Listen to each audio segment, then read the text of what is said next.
Step 1, wake up early, gonna rise with the sun. Step 2, get some good, some food in you. Step 3, think real hard about what you wanna be.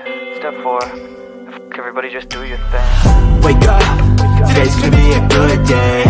Wake up, today's gonna be a good day. Wake up, today's gonna be a good day. Wake up, today's gonna be a good day. Wake up, today's gonna be a good day. Wake up, today's gonna be a good day. Wake up, today's gonna be a good day. Wake up, today's gonna be a good day. Yo, set your affirmations, aspirations. I got shit to do, the aftermath of preparation. Good food, good mood, blood in circulation. One step at a time, yeah, that's how you make it. Set a goal you control and the steps you take them. I try to pick one thought, have some concentration. And if I make a mistake, it's called education. I try to do this every day, call it replication. Wake up, today's gonna be a good day. Wake up, today's gonna be a good day. Wake up, today's gonna be a good day. Wake up, today's gonna be a good day. Wake up, today's gonna be a good day.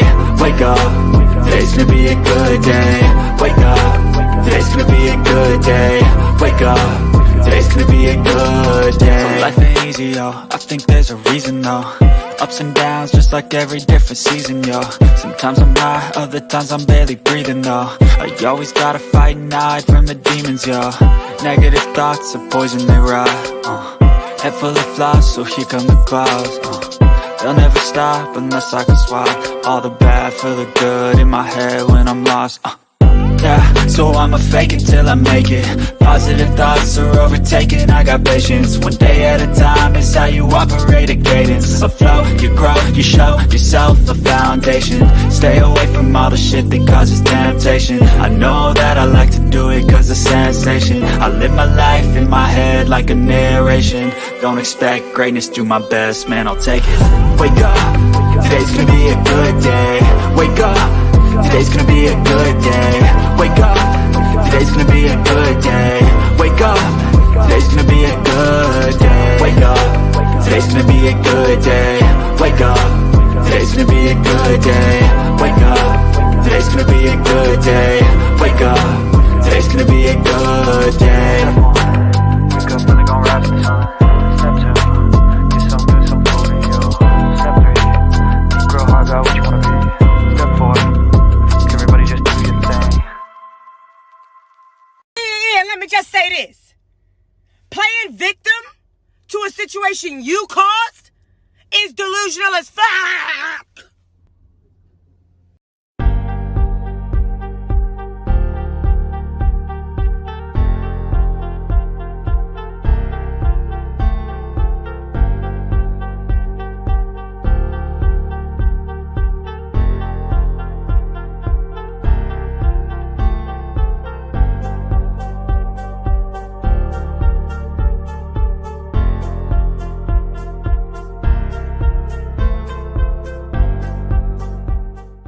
You like to argue.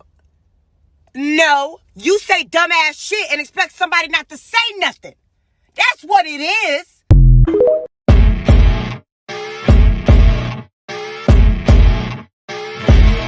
As you wake up in the morning, you want to find the latest, greatest information about criminal cases and have an intuitive conversation about the suspects associated with these cases. Head over to the Bullhorn Betty channel on YouTube.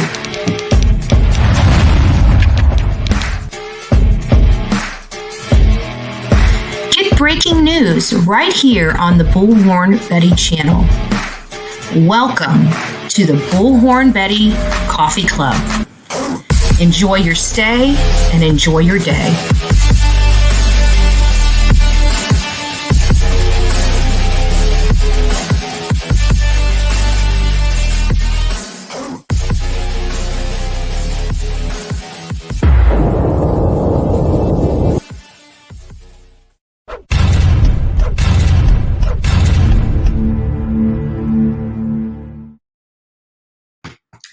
Well, TGIF, I bet you guys were wondering if Bullhorn Betty was going to show up for Friday, right? Sorry, guys. Sorry. Life gets to you. Actually, I've been working a lot behind the scenes. As many of you guys can imagine, there's a lot of moving parts. So I'm getting information. It's just one of those things. It's kind of hard to be researching all day long. And also, I'm not JLR, right? I can't research and put out videos. I don't know how he walks and chews gum, but I can't do it like he does. So we took much needed time to do some work. Olivia, I have been working around the clock trying to find some information.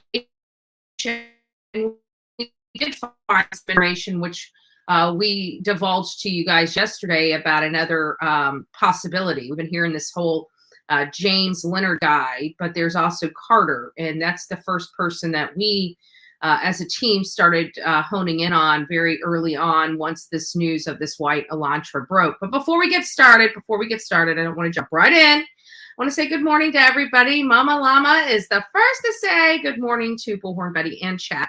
So nice to see you. I hope you're doing well. Libcom, nice to see you. Karen Davis. Don't forget to like as you're coming in. We already are surpassed 400 people in the chat already this morning, and we're only 6 minutes in. So as you're coming in, please don't forget to like this segment. We're also streaming live on Twitch. We are brand new to Twitch. Just building this channel up on the Twitch side. So if you guys are Twitch members, please go over and subscribing to our Twitch channel. So we also have True Crime with Bullhorn Betty on Facebook.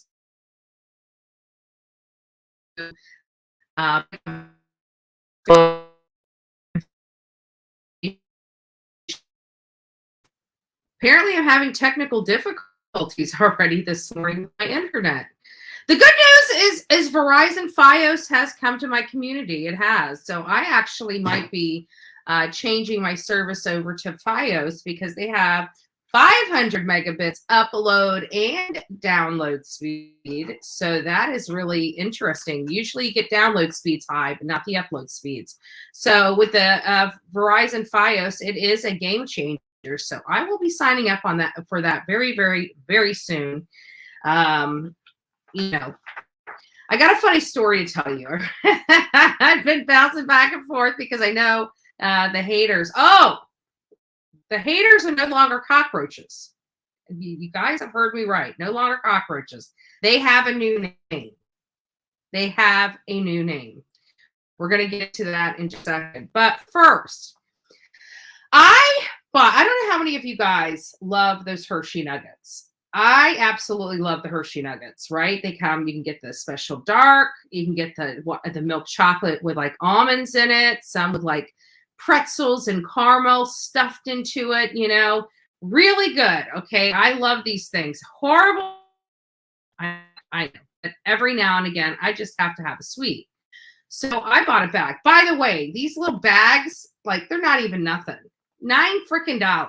Okay. We're not going to go there. Okay. Cheap Bullhorn's not going to go there. So I get these Hershey Nuggets. And I'm telling you, I can't keep my damn hand out of this bag all day. I can't. It was the worst. It was the worst investment I made because it's not an investment. It's just a waste of money and a lot of extra calories I don't need. Well, last night, you know, I've been my sleep's still off from Idaho. It's just really, really off. So last night, I guess it had to have been like, I don't even know what time it was. Was it 12 o'clock at night? Was it 2 o'clock in the morning? I have not a clue in the world. I don't know what time it was. Okay. I sleepwalk. And I just go in there and I grab like a handful of these damn Hershey Nuggets. And apparently I want to take them back to bed. I don't know if I ate one on the way back there or not, but I'm asleep. And apparently I just stick them in the bed with us, you know, or with me. So I'm sitting in bed. I roll over this morning. Now, mind you, on my bed, I have like the one side of my bed, I just stack up crap. It has my computer. It has my batteries. It has everything on the one side. I just push it over because when I go to sleep, I toss a turd. So everything goes on the one side of the bed. Okay. Well, apparently the chocolate didn't get on that side of the bed. Or if it did, apparently it managed to roll up under my under me. I don't know how. I don't know why. I just woke up this morning and there is literally chocolate from head to toe. Okay, like it's smeared in the bed. Apparently, when the chocolate gets next to your skin, it likes to melt. And then apparently you roll on top of it in your sleep. So I woke up to a chocolate sticky mess in the bed, the sheets, everything. I'm like, what in the world? And I'm starting to think, how in the hell did this chocolate get in the bed with me? And it dawned on me. I woke up in the middle of the night and I went out there, and apparently in my half asleep stage, I must have grabbed it and took, I don't know what I did. But it wasn't on the side of the bed that has all the crap. Usually I put stuff there. Hold on here, guys. Sorry about that. I didn't realize, oh, here's another thing.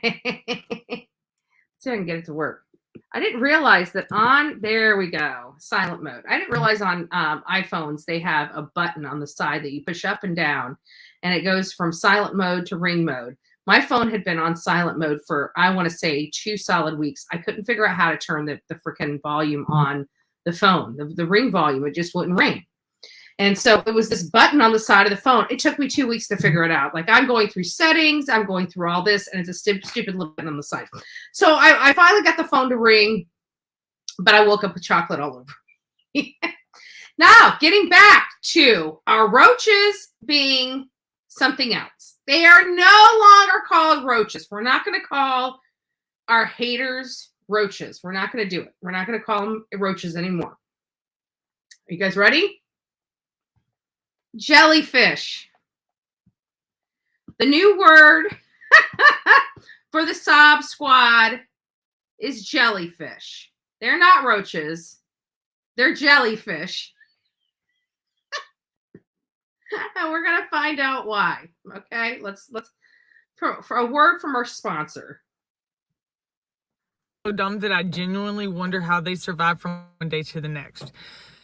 And then I remember that jellyfish have survived for 650 million years with no brain. So I guess if they can do it. Good morning. Are you just about to go live? I am live. Guys, give me just a second. I'm going to mute just for 1 second. Give me two shakes of a lamb's tail. Jellyfish. Just remember, jellyfish.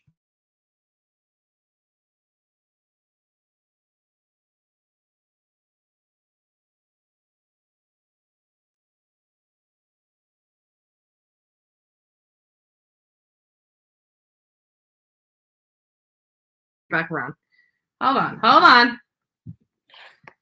Say hi. Hi, everyone. Good morning. There you go. Miss you guys. So, Kisses. kisses, she says. Yes. All right. Hold on.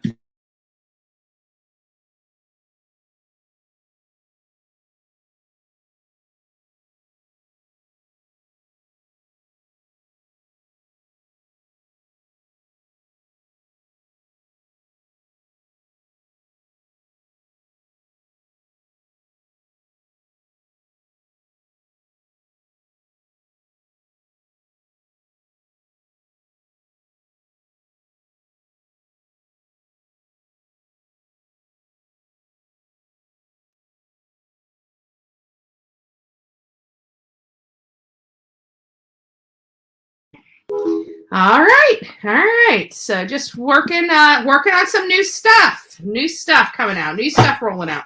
Guys, if you don't know about it, we haven't built it yet, but Olivia and I are going to be collaborating 1 to 2 times a week on a collaborative show. It's I'm not going to go with any names. Oh, Shih Tzu Mama Forever. Welcome to the Coffee Club. Thank you so much for being the newest member of our crazy group that we call the Coffee Club. And it's just a bunch of people that talk about true crime that are addicted to coffee or beverages. We'll say beverages. Not everybody's a coffee person. Some people like tea. Some people like Coca-Cola. I think the only requirement is that it's caffeinated, right? And if you can't come with caffeine, bring a water. Those are my 2 favorite. Coffee and water are my 2 favorites. Good morning, all, as you guys come in. Good morning. But Olivia and I are going to be rolling out a new channel. So it's in the works right now. We haven't pulled the trigger on it yet, but we are working on it. Many of you guys know. Oh, here's another thing. Like Olivia is just chomping at the bit to go back out to Idaho. You know, we just it feels like stuff is going on. So, oh, thank you, ex-sailor. Nice to see you. Thank you for becoming the newest member of this crazy group we call the Coffee Club. But it is awfully cold in Idaho. But we can actually go in and fly into a different airport a little closer for the same price that we flew in a much further airport away the last time. So we're really kind of pondering it. We're really bouncing back and forth. I mean, we did break even on the last trip that we took out there. But, you know, I'm not sure if the I mean, I know the support is there for this trip. But I'm not sure if I can take another batter to my sleeping habits. I mean, it's not just, it's the recovery of coming home. Like it is brutal on the body to travel basically 3 time zones away. It kills me. It kills me. I had to since it took my other account. Love you. Oh, Lizzie. Oh, I'm sorry they took your other account. Don't worry. I got one taken too from these damn trolls. And it's sad because these people have nothing but hate. But that's why we call them jellyfish. For those that are coming in, we are no longer referring to the Sob Squad as cockroaches anymore because they're no longer cockroaches. Cockroaches have too big of a brain, and these people have no brain. So we have now coined that they are the jellyfish of YouTube. The jellyfish of YouTube. And you say, hey, why are they the jellyfish of YouTube? Let's find out. Some people are so dumb that I genuinely wonder how they survive from one day to the next. And then I remember that jellyfish have survived for 650 million years with no brain. That's right. 650 million years with no brain. So they are no longer being referred to as cockroaches. They are the jellyfish of YouTube because they have survived 650 million years without a brain. That is correct. That is correct. We like to be factual here on the Bullhorn Betty channel, and I just thought, you know, cockroaches that was just too good for these people. These Sob Squad members. So jellyfish. Remind everybody, jellyfish. Jellyfish is the key word of the day. When we refer to jellyfish, we refer to the bottom feeders of YouTube. The bottom feeders of YouTube. As we know, in the University of Idaho, the Idaho 4, this is for those that are just joining in, wanting to learn a little bit about. Nice to see you too, Chella. I am Team Summer. Clover, it's nice to see you guys. April C, keyword jellyfish. If you don't know why, those are just tuning in and want to know why the Sob Squad is now referred to as jellyfish instead of cockroaches, here is why. So I guess if they can do it. Let me start it over again. Hold on. It's got to start over. Some people are so dumb that I genuinely wonder how they survive from one day to the next. And then I remember that jellyfish have survived for 650 million years with no brain. So I guess if they can do it. Hey, if they can do it, right? If they can do it. If they can do it. Jellyfish Sob Squad. There you go. Oh. Teddy Bear says, I'm a criminal justice major working on my master's in profiling and traits. Well, Teddy Bear, what do you think? Am I close? Am I close? Have you been watching my channel? Am I close on my behavioral analysis and my profiling skills? Because, you know, people are all over the place with this profile. And I'm just curious because I truly believe that this is somebody around their age. This is not a serial killer. This is somebody that they know, that's watched them from afar, that has that has felt humiliation, that this was more of a power type of murder as opposed to a sexually motivated murder. This seems to be somebody that had their feelings hurt, just a demented soul. That's what I believe that this person is. But I believe it is somebody that they know and that they went to school with. And, this other character, James Leonard, I think is off. He's like almost 40 years old. His age is off. His mannerism is off, and then we look at this other person, Carter, which is associated with or family members with Jack Kay. And it just seems like that would fit so much better. Not saying that it is. It's just one other person that has a white Honda Elantra. Listen, for these types of kids in this school, a Honda Elantra is probably a body style that many students have. The white color is probably the most affordable body style you can have, right? White is cheaper than any other color that you put on a vehicle. If you don't know that, let the Bullhorn Betty channel be the first to let you know, yes, white is truly a cheaper color to put on the cars. That's why they have standard color white. That's why a lot of people drive that standard white color. It's a much cheaper color to have. So with that being said, I have to imagine that there are quite a handful of, Hyundai Elantras in the color white with the year of 2011 to 2013. That'd probably be the most affordable vehicle that you can probably get for your college age student, right? So I can imagine that there's plenty of these vehicles roaming the streets in that University of Idaho territory. So we stumbled across very early on, as soon as this press release was had, we already started getting conversations, memos, emails, and everything of who this person could be. It identified a Carter. We talked about Carter yesterday. But getting back to this case, this is of 4 university students that were slain in their sleep in their off-campus housing, just a very short distance from the University of Idaho on November 13th, 2022. This happened in the very early morning hours. The coroner puts the time of death anywhere between 3 and 4 a.m. that morning.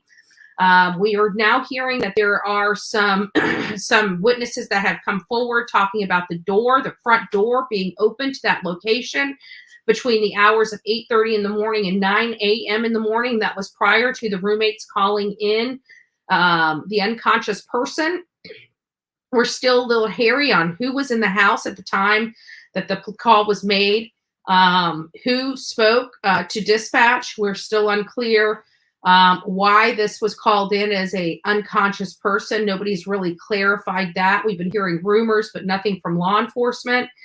Very curious about that and when they're going to be advising us of that information.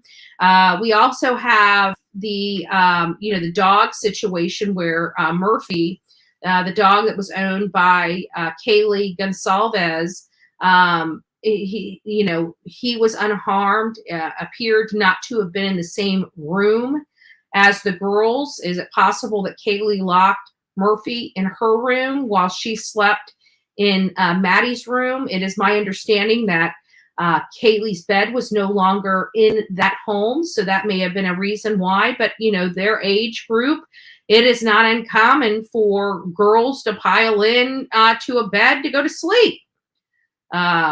Many adults do it. Girls that, single moms that go out, go out with a friend and, they only have one bed to crash in when they get home because their kids are asleep. They pay the babysitter and them and their girlfriend pass out in bed. Okay, that's not uncommon. I mean, guys are a little funny, but girls, we're just not funny like that. We're just not. If we have our legs tangled up with each other in the morning, we don't freak out and say, ah, guys, they would be blushing, right? They'd be like, dude, did you get a little close to me? Did you make sure the pillow stayed between us? Right? Guys are funny like that. They just have this, they're not comfortable in their manhood. They can't sleep in the same bed with another man. Women, not so much. We don't really give a shit, right? We we shower. I mean, if we both had to jump in the shower together, it's no big deal, right? If we had to get dressed butt naked, then it's no big deal. We don't get all funny like that. Let's see here. So anyways, we came out with these people, and it sounds like, and then some people were saying that they actually believed that this was the whole reason why they're looking for this white car is because of that body cam footage from when they were dealing with that 301 call in Banfield off of Taylor Avenue, where that alcohol altercation had taken place. And it was like, oh, wait a minute, is this what it is? Because everybody's getting all twisted over this information. We're like, well, maybe it's not that. Maybe it's something a little more. And so I'm looking at it, but then I come across this right here, and I want you guys to watch this because this is a huge break in the case, I truly believe. Listen. Get this up here. Sorry, guys. There we go.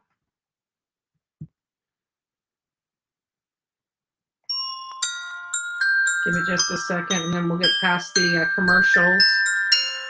And once we get past the commercials, there we go. Describe what is happening at the residence. Tomorrow, me and my command team and other individuals will be going in to box up personal belongings of the people that live there. And we're going to be getting those items back to the families. It's time for us to get those things back that really mean something to those families, and hopefully to help with some of their healing. Why do you personally want to be involved in collecting these possessions? We have a lot of investigators investigating, and I'm not tied into the investigation side of it where I'm physically interviewing people, and it's important to me. It's important for us as a department to go in and so it sounds like to me that they are going to be going into the home and boxing up the people's belongings themselves. I think they're doing this for evidentiary purposes to make sure that while they're boxing that up, that they didn't miss anything of evidentiary value. They're not giving a piece of nugget, piece of evidentiary nugget to somebody unbeknownst to them. So it sounds like they're being involved in the whole packing up of these belongings. Take care of the families and get the items for them so that they can have some of those back and some of those memories back that are fond memories. And I'm a dad. I understand the meaning behind some of those things. It may be something that we gave one of our children or something, and we're just trying to bring some of that healing. As people learn about this stage of the investigation, what do you want to say about where you're at with the investigation? We're at that point in the investigation where we're still gathering information. We're still gathering tips. We're still gathering evidence. We're still doing everything we need to do. But there also comes a point in time when the family needs to have those belongings back, the ones that we can get them back. They've asked for some of those things back. So we're ready to take care of that for them. So there you go. That's that. Let me get this pack pulled back. Police are removing some of the belongings still inside the home in Mascow. There we go. Sorry about that. But yeah, so it sounds like that wasn't really the clip. I must have missed the clip that I was looking for. I was looking for the clip. Let me get this exited out. There we go.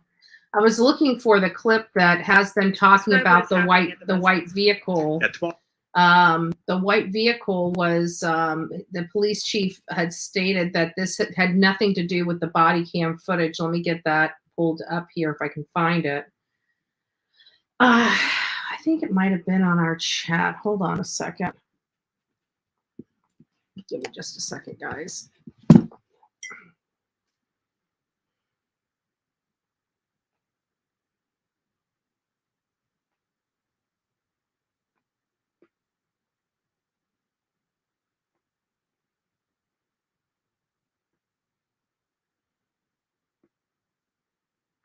Yeah, there's also, they were getting bagged up. It looks like they went in the house and got some more evidence. Well, we also received confirmation that the police have updated today, also confirmed Ethan and Xana were at the Sigma Chi house until 1:45. So it sounds like they were there a lot longer than most had anticipated. But there was and I can't find it, guys, I'm sorry, but there was an article, a video out of the police chief explaining that body cam footage has nothing to do, that the white car seen in the body cam footage has nothing to do with their request related to this white Elantra. And the police chief further said that they're interested in speaking with the occupants of the vehicle. And it was almost occupants as in plural. And it's throwing a lot of people off related to that. A lot of people are also focusing in on Dylan Mortensen. I've seen some stuff coming out related to one of the roommates in this home, Dylan Mortensen, as being potentially a suspect, even though law enforcement has stated that they're cleared. So I'm not sure what that has. Other people are saying the white car is a red herring. I'm not with that red herring as the white car because, you know, at first when I thought that it could potentially be a red herring, it was because I was basing that off of the white car being shown in the body cam footage. And this is a little bit different. This was a little bit different because they came out and said this does not have anything to do with that body cam footage.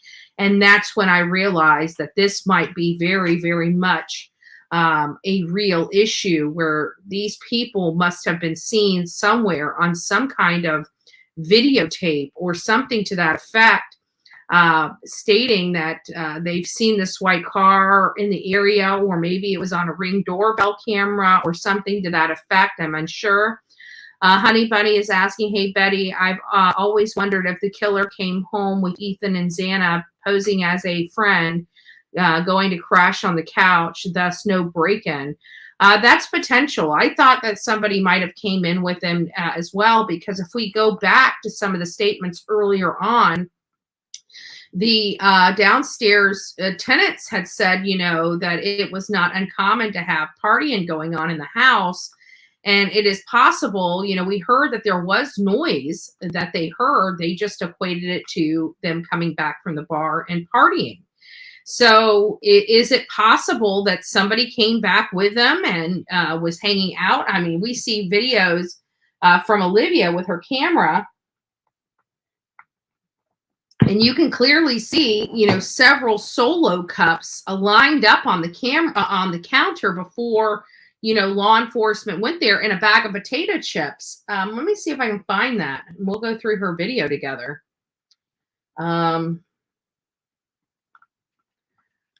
There she is. Now the question is, which video is it, right? Give me just a second. Let me go through her videos.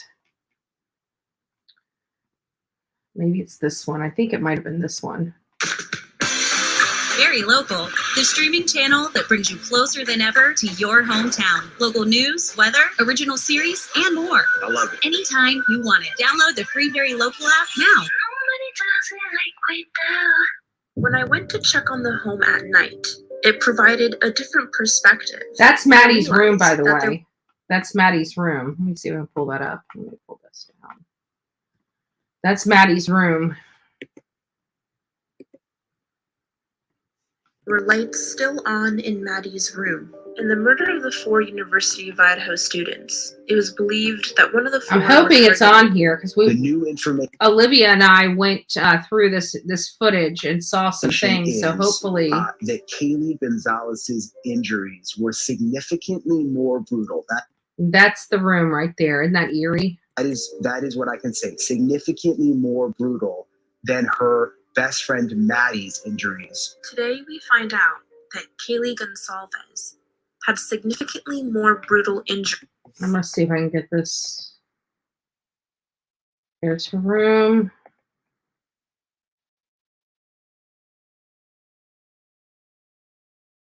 There's the room right there.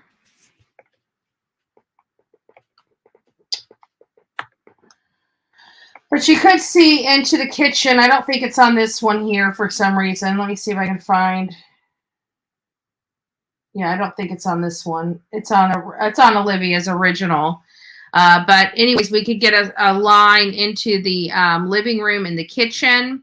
And what we discovered was there was it looked like there was going to be like some type of party or something to that effect, because there were several Solo cups lined up. There was a brand new unopened bag of potato chips on the either the kitchen table or the coffee table. I can't remember which photo I was looking at the time, but still. Okay. All right, guys, I'm going to pull. Oh, thank you. Thank you for the super sticker, Emma. Thank you, Love Bug. So what I'm going to do is, we've got a lot of stuff going on in this case. I'm going to bring some people up to the panel. If you guys would like to come on up. And tell us what your thoughts are about this. You'll need to show me your face behind the screen if you so chose. Oops, I didn't realize I was in the middle of typing something before that. Okay, let me do this. All right, here is the StreamYard link. I'm just curious as to what I'm pulling you guys up sooner than later, because I haven't chatted with you guys and I don't know how long I'm going to be live for today. Still not 100% back with it. So we do have some information. Let me read some of the stuff that I do have here. Give me a second while it loads.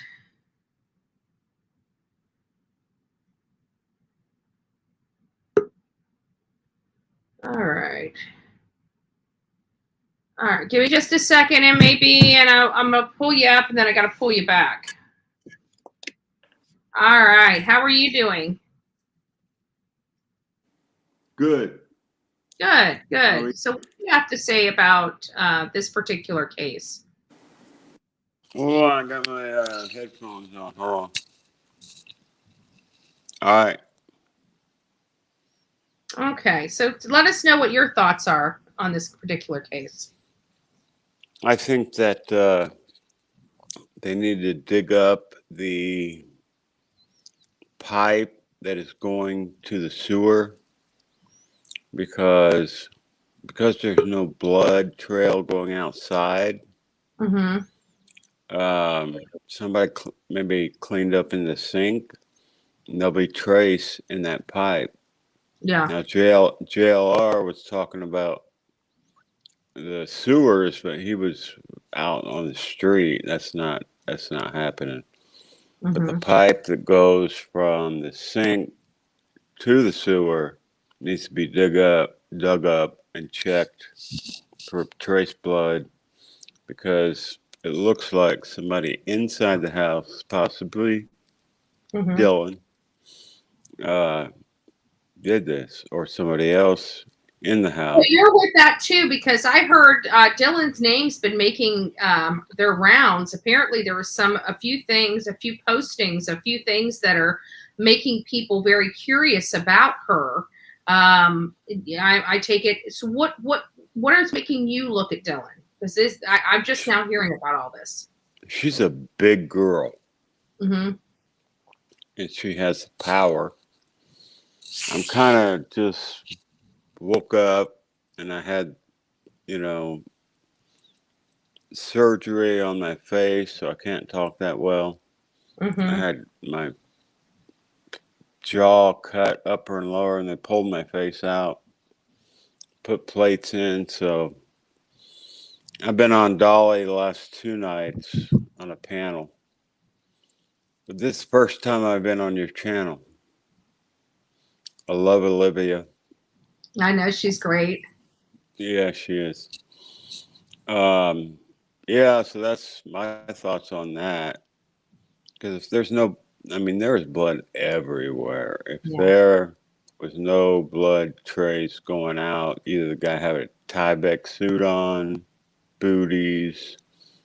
But even then, he'd still be dripping with blood. That had to have been a really nasty scene. So that's first thing I would do is dig up that pipe that goes from the I'd check the trap in the sink, and then I'd go to the pipe that leads to the sewer and find out if there's any trace in there and whose blood that was. Right. But, what kind of budget do they have? But it's not hard to do. Right. Yeah, no, it's not. It takes a lot of work. But as far as hard, it's not a hard. It's just tedious. It's not that tedious. I've been in the business, so all it takes is a little mini X, 20 minutes, a sawzall to get the pipe. Yeah, because some people believe that this person would have had plenty of time after the killing to clean up if they so chose. Yeah. And, they locked themselves in their rooms. They had to have heard something. Yeah. I mean, they had to be screaming 3 o'clock in the morning. Yeah, and I'm just thinking, you're not talking about normal, loud music. You're talking about somebody having blood-curdling screams. Exactly. The screams that that give you chills up and down your back. A scream that you that you can hear from 2 doors down. Yeah, and it's just hard to believe that that this time of morning nobody heard anything. But truth is stranger than fiction. Yeah. So that's my go-to. Well, I appreciate it. Thanks so much, Mab. You take care. God bless you. Come again. Love hearing different perspectives on this. If you had to guess, who do you think will be ultimately responsible for this crime, based on what we know right now? Jack, Dylan.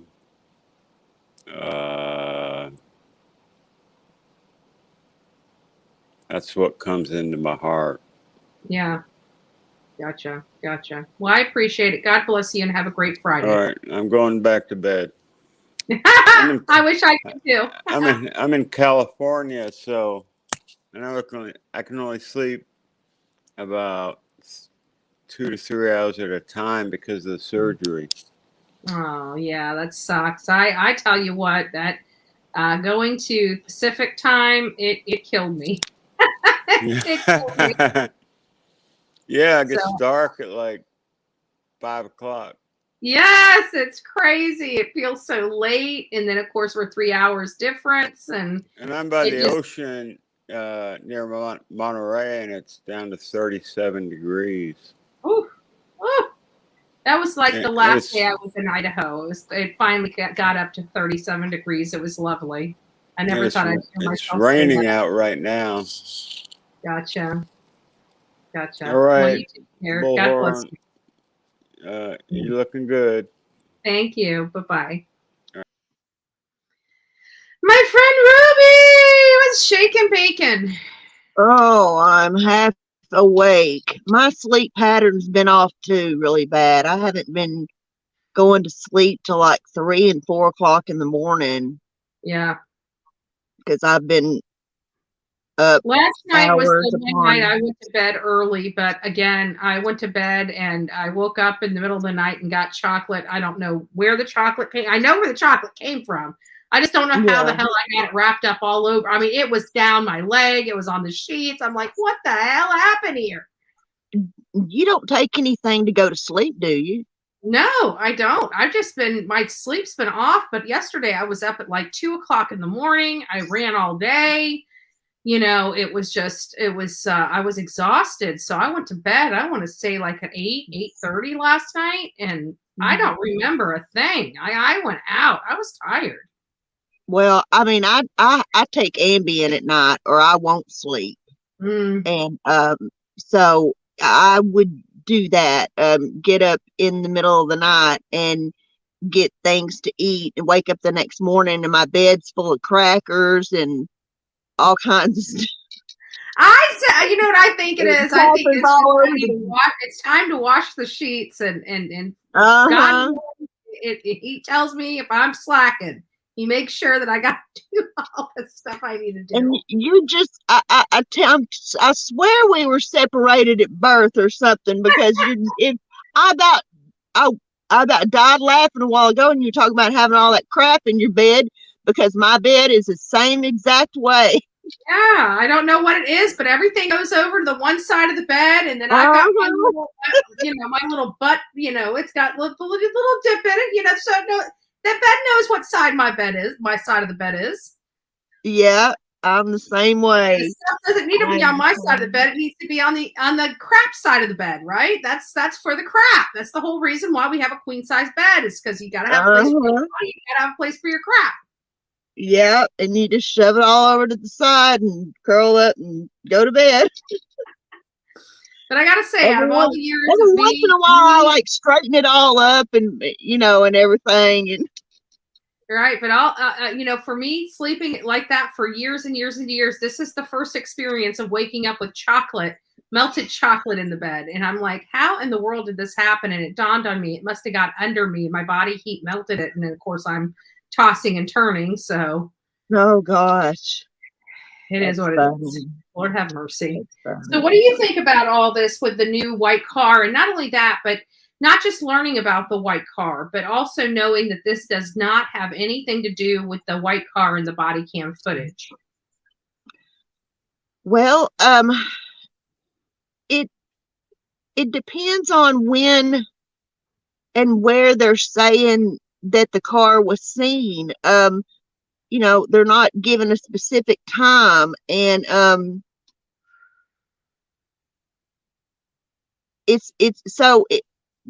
but I realized that it's not that white car from the body cam footage, but was it seen? Are they seeing it in the foreground or whatever? Are they seeing it at a distance or something? Mm-hmm. Where did this footage come from? I have no idea, but they definitely said it was the white Elantra, and everybody just started assuming that it was a red herring because it was just the white car in the body cam footage, and people were like, it's going to be a nothing car. But then the law enforcement came out and said, wait, this has nothing to do with the body cam footage. This is something that we need people to find us and help. We need public's help on identifying this car and the occupant. This would be a totally different piece of evidence then, or a witness or something. I'm thinking that they finally got through some of the videos. I can't imagine how much videos they've gotten in, and they're probably just now getting through all the videos and saw this white car and said, hey, we need to know who this is. Yeah. Yeah,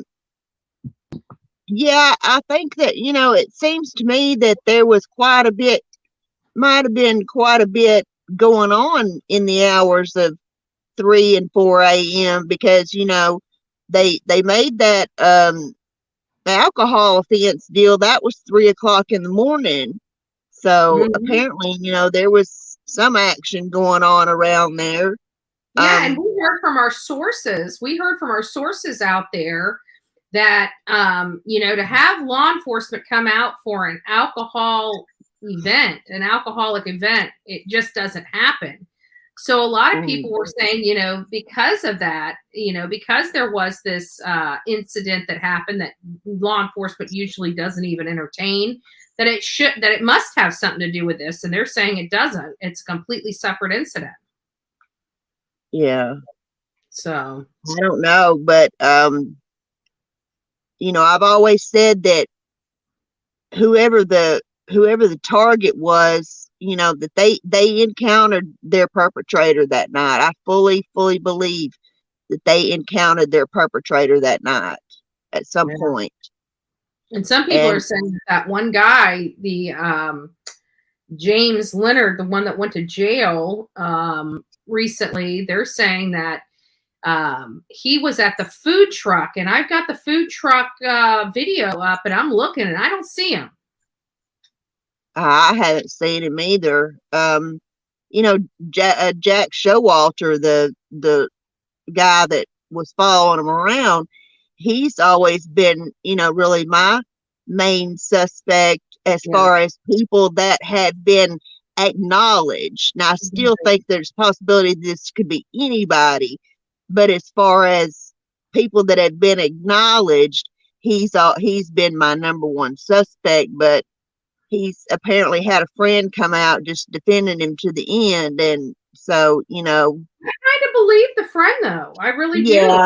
He doesn't look aggressive. He doesn't look, I mean, he stuck around. He doesn't look like he was wholly upset about the girls ditching him. I mean, he doesn't look like the person that we need him to be for this crime. Right. And that's just my opinion, though. Hey, Donnie, hold on just a second. Donnie, behind the back studio, can you show me your face? Okay, go ahead. Go ahead, Ruby.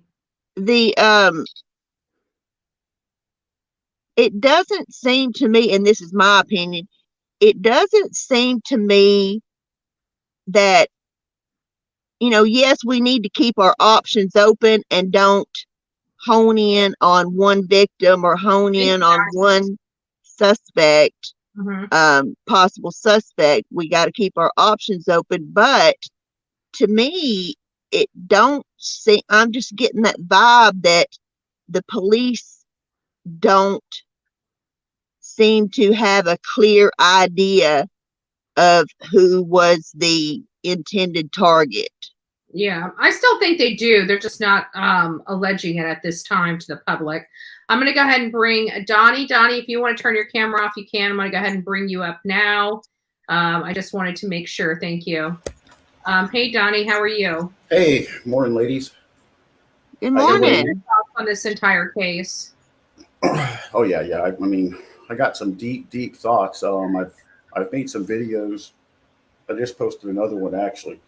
But you know, I'm a big fan of yours and Olivia's and JLR's. I watched just a ton of your guys' videos. But you know, my theory is I'm looking at the frat real hard, Betty. I got 2 kids of my own, and I sent them both through college, and I've heard the stories, the horror stories, and typically when we send our children off to college, they get hurt. It's usually a student or other students that are doing it, whether it's a hazing thing or, you know, a mass killing where, you know, some of these students go into these colleges, and usually it's another student. So I got my eye on the frat real hard. I've made I just uploaded another one, a video. So I got my eye on the frat. I got my eye on the corner club. I just find it strange that the girls were hanging up there for, you know, 3.5 hours. Yeah. Those sports bars close at 2 a.m. not long after these kids were hurt, you know. But so I got my eye on those 2 places. But I got a question for you too. I know you and Olivia were on site, so it's going to help me a little bit with what I've been looking into. I feel like that the back entrance of the home is definitely the entrance. And I think coming in the back way from the street that leads behind that home is how it was done. And I've done some real in-depth research. And I mean, it's just real easy to get in that back way. Yeah. And also to come from the frat. If you get a chance to watch my videos, you'll see what I'm talking about. But also want to point out that I don't feel like anybody close to their inner circle, like Jack, that people are talking about. And here's why. Because I feel like Kaylee's parents and her sister have a great head on their shoulders and great instincts. I feel like that if Jack was the one, that they would know that. I just really do. They brought him on stage with them, and I know that, you know, people are saying that Kaylee's dad, Steve, gave him a dirty look. Well, I'll be honest with you. If my daughter ended up dying and getting killed, and she was trying to call you 6 times prior and you didn't answer the phone, I would want to know why you didn't answer the phone. If you did, maybe my daughter would still be alive. Yeah. You know, so I would definitely be wondering why I'd be mad at you. Why when my daughter was trying to call you 6 times, don't you love her? Why weren't you answering? You know, so I would be mad at you. I would. Yeah, but you know what? I get calls in the middle of the night too, and I don't even hear them. My phone automatically goes into do not disturb from like 10 p.m. to like 7 a.m. Yeah, but I broke down the. You got to check out my video that I posted last night because I'm in my job. I'm a problem solver. That's what I do. I solve problems, and I view a lot of video to solve problems. I'm not going to tell you exactly what that is. Everybody exactly what it is, but I view a ton of video. So, and what I did last night was I looked at the body cam, which in my opinion, you can only get so much from it, but I pinpointed what the lights are. Okay. What each light is, starting from the far right-hand side of the body cam, all the way to the student's home and the apartment right in front. So if you get a chance to view that, it'll give you a good breakdown of what I feel the lights are, because I've done hours amongst hours of research on Google Earth and Google Maps. And so I broke down on the video what I feel each light is, including the big one in the middle, the student's home, and what I feel. But also I went further and I stayed up all night because I'm like you and Ruby. I've just tied into this case big time. I've been, just sleeping in naps basically. But what I did last night is I blurred out all the lights. I figured out a way to blur out every light on the body cam except the student's home. And you're going to want to check that out later tonight when I get done with all but the question I had was, since you and Olivia were on site, if you're looking straight at the house at the street, right? There's the house to the right that has a blue house that has a fence completely around it. And then behind the student's home, there's another fence kind of on an angle, but I heard that a section of that is broken down. Could you see that from the road? I can't. Somebody was using it as a shortcut. I'm trying to look up, see what kind of videos that I've already put up here. I looked really hard. I've been looking at everybody's videos. From what I've heard is there's that house that's right next to the student's home, to where if you go out back, you can see the back porch and it's completely fenced in. And then the students have a diagonal fence that separates them from the neighbor behind them. But I heard that there's a section broken down that somebody can cut through. It's created like a shortcut. Yeah, I'm trying to find my videos. Because that's where I feel, Betty, you're going to have to check my my videos to get the full gist of what I mean. But you can come out of that frat, hypothetically, go jump on Walenta, get up the back way of the home within just a couple minutes, cut through there. It's completely dark. Be up on that slider in no time. Yeah, let me see if I can find a video. I know it was a video that when I first got there. That might be able to give us some clarity. But I watched JLR's video yesterday that he released on a suspect that was picked up not far from the home. He lives in a trailer park. He was a and give me just a second. There it is. I think I got it.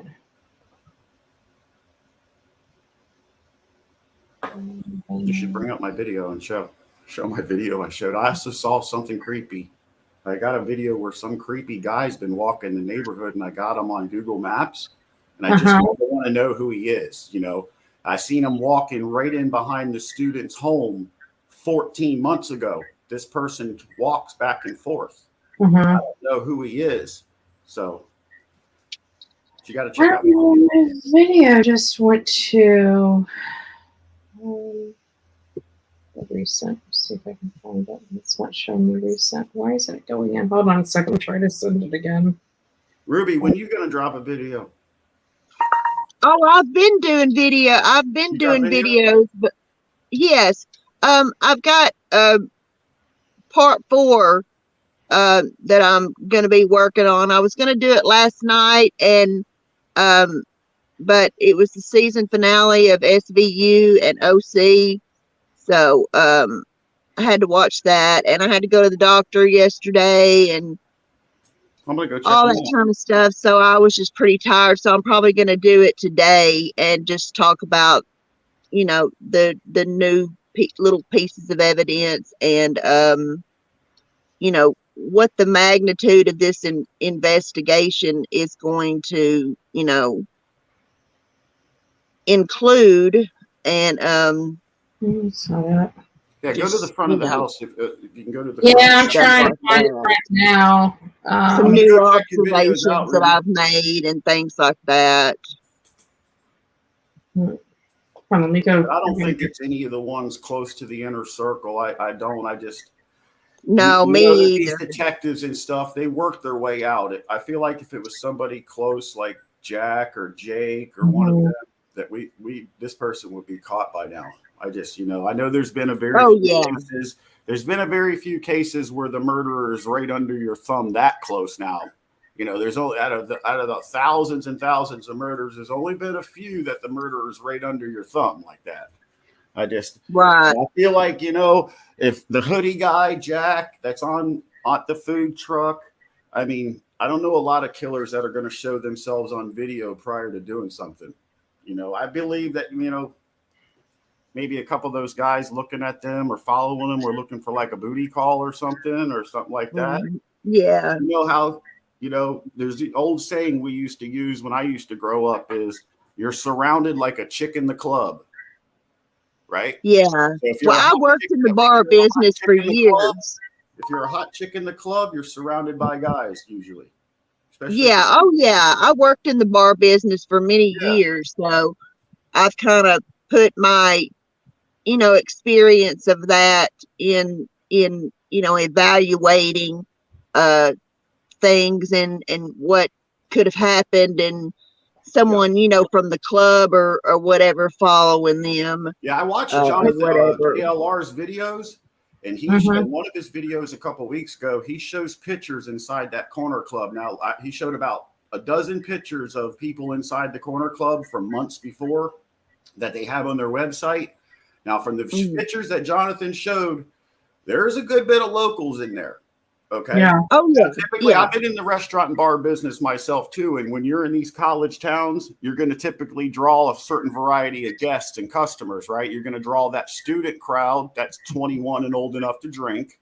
But you're also going to get those underage students in there that they're either going to have a fake ID or their friends are going to try to slip them drinks. But then you also get your locals. You're going to get the people in there that come in there to eat, watch games, shoot the shit. And I'm going to tell you, these locals, sometimes they can get rowdy. They get pissed off. These college students is like a revolving door. They come and go every 4 years, right? Here, you're a local in the town, and these kids come in. They make a lot of noise. They raise hell. They tear the place up. From what I've seen in them Jonathan's pictures, there's quite a bit of locals up in that bar. It's not uncommon for them to get pissed off at these students. Okay. That and that happened a year ago. You know how it is, Ruby. You worked in the business. You see an altercation with the locals, and then something happens a year and a half later. Like, not to say that maybe a local in this bar had a run-in with these students already, and then that night it might have been at the bar or didn't have a run-in, but disagreed with how much raising hell they were doing. And he's already pissed off from before. So now tonight's the night. I'm going to go do it. You know what I'm saying? So you just got to, these locals, this stuff that frequent these bars, got to keep your eye on them and stuff. It's not uncommon. They get pissed off at these students. Yeah. They're raising hell. And I noticed because like I said, I've done a ton of research on maps. I really feel like this person's close. So maps are going to be. Yeah, I believe that they're close. So, there's a Moose Lodge right by that corner club. What I know about Moose Lodges are they hunt there. There's a lot of hunters. So if that Moose Lodge is close to that bar, then there's locals that go to that lodge that probably come to that bar. They use knives. Yeah, right there, Betty. See how you're kind of like in front if you're in the house? There's only one fence, and it's behind me, and there is a cutout through there, and there's stairs. That's what I was going to tell you. That's what I was going to say. Now people have been doing reports now. Yeah. That the back entry to the home, there is a fence there. Yeah, it's right back here. There is a section missing. Okay, so you can cut through. It's not F section missing. It's designed that way. There's actually steps to get to their road. Oh no, I'm talking about like the back of the student's home, the very back of the house. Yeah, there's no break in the fence. It actually is like if you're looking at the back of the stuff, the back is right here. Hold on, let me pull it up. It's right here. Here it is. Let me see if I can get a better shot for you going up the embankment. Hold on. So right there, this is all this right here. Back here, it's all a parking lot, but then there's like a mountain. There's a retainer wall back there. They've built. Yeah. There's no fence around it. It's not. It's not something that's gonna. Now, if you're in front of the student's house, like you're looking at their front door. Yeah, this is. You know where the lights are hanging up in the back. Yeah. You know where the lights are off the back patio. Yeah. If you come off that back patio, and you go diagonally to the right, there should be a fence back there, right?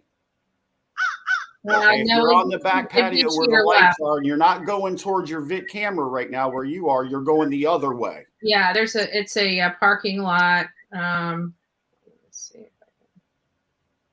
There's no, I don't have it. I don't have that shot. Okay, let me see if I can. You know where the ladder was?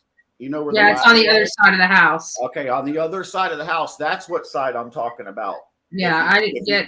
Yeah. I didn't get on that. Olivia over there? That looked like Olivia on the other side of your video. No, it's not. It was it's just like a tree or something now. Like zoom in right here, right? Zoom in through those trees right there. That looked like a person.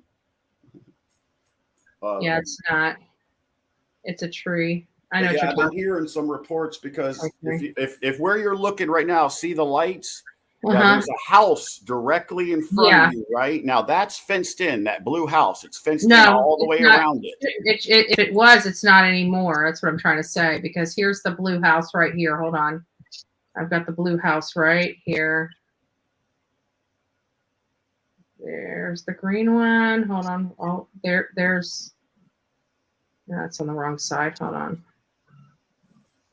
There it is. See, that's the house. That's the house right there next to their house on the other side. Not that house. I think that's where that local guy that came in your video and was raising hell. I think that's where he stays. The house right next to it to the right. The one in the back. Yeah, I don't think that's fenced in. Right there. Stop right there. Okay, right there. Okay, see that fence? See that fence? That's that blue house behind theirs. It's all completely fenced in. Okay, it comes from off the window back there. It runs straight, goes back north, and then comes back east. Okay. Okay, so if you go past this cop car, if you're at the back bumper of this cop car, and you walk back towards the back of the home, see these trees back here? Yeah. Right over the cop car, is there a fence back here? There is. It looks like there is a fence that goes all the way down there, but I didn't see it. I'm going to have to look at my footage. Right. And that fence that you're pointing at there, I know is completely fenced in a box facing that blue home to the right. Okay. So, but there is an extension fence that was put back there that separates the backyard of that person and the student's home, another fence, but it's broken down in a section. So it makes it, this is how I feel what happened, Betty, before I get ready to go out. I feel like the killer or killers came from them back trees, which is Walenta, and it leads to the frat. There's the back trees. There's a road back there, and I was wondering if you're go ahead and drive all the way down back there and go back there. Yeah, well, I might actually be making another trip back there because you need to get back there on Walenta.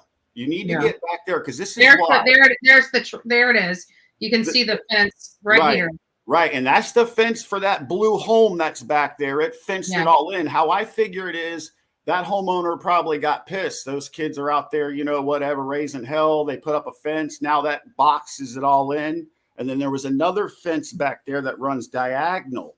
But there's a section missing. But from what I can tell, let's sum it up just real quick. If you were going to come in the way you're looking right now, Betty, at the front door, and there's 5 cars, and this is pre-break, and there's students parked all along this road.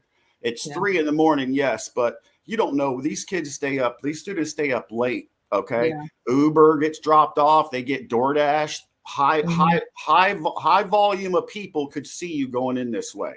Okay. Yeah. Then the parking lot next to the apartment that's all iced up that you were just on over there. Yeah. Same thing. It's pre-break. There's cars lined up all along there. They're there. Them students are working hard getting their last studies in before break. So there's actually cars where you're at right here all lined up. So it's like going to create a wall from getting in on that side. Also, if you were going to drive your car, let's say the suspect drove their car up this road into that parking lot, a high chance you're going to get seen. Students everywhere, not only people walking, but not only that, how many times you pulled into a parking lot like that and there's already somebody sitting in their car? Mm-hmm.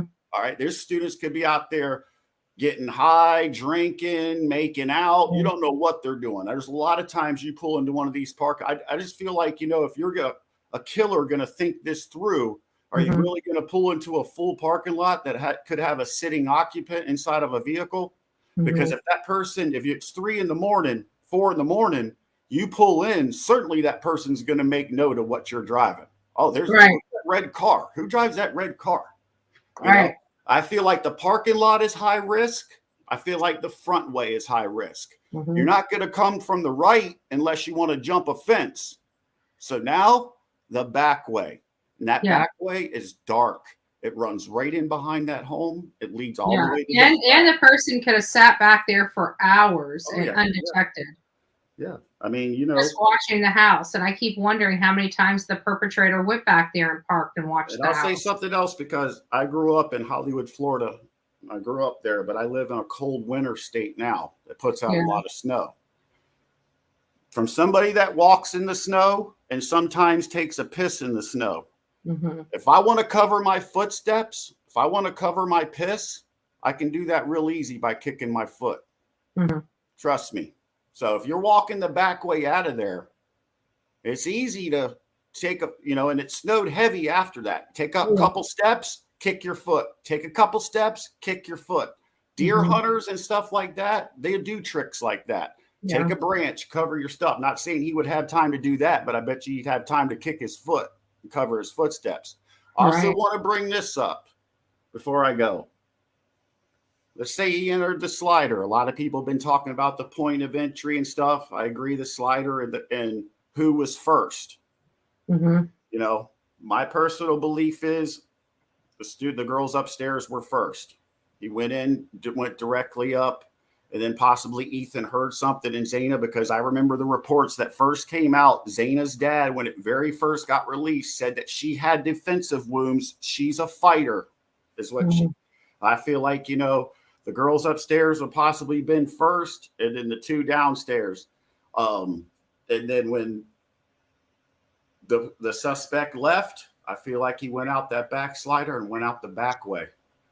That's why I feel like that's my same theory. That's always really been my same theory too. And went out that cut in the back. I think he went out that cut, that broken down fence, what leads to that back road, Walenta. And within probably 3 minutes, you could walk back to the frat.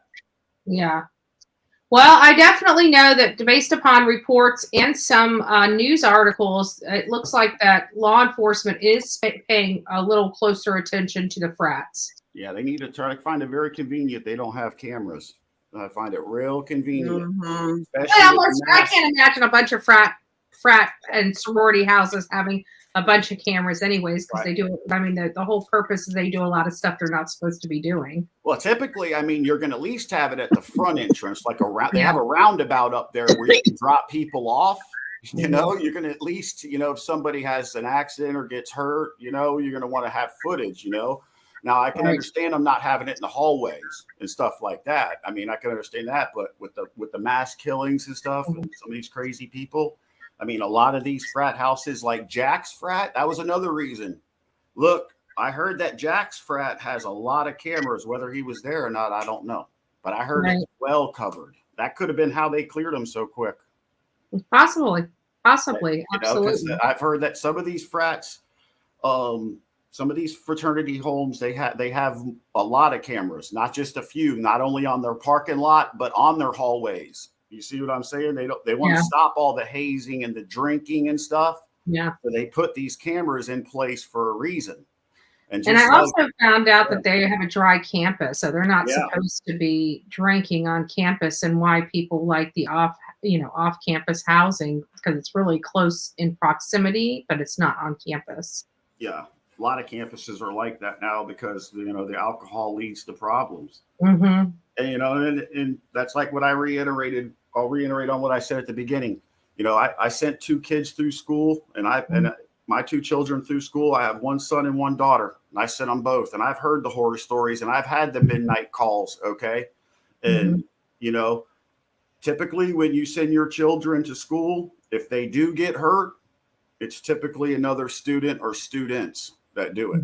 I mean, it takes a lot for somebody our age, Betty, to hurt one of these kids.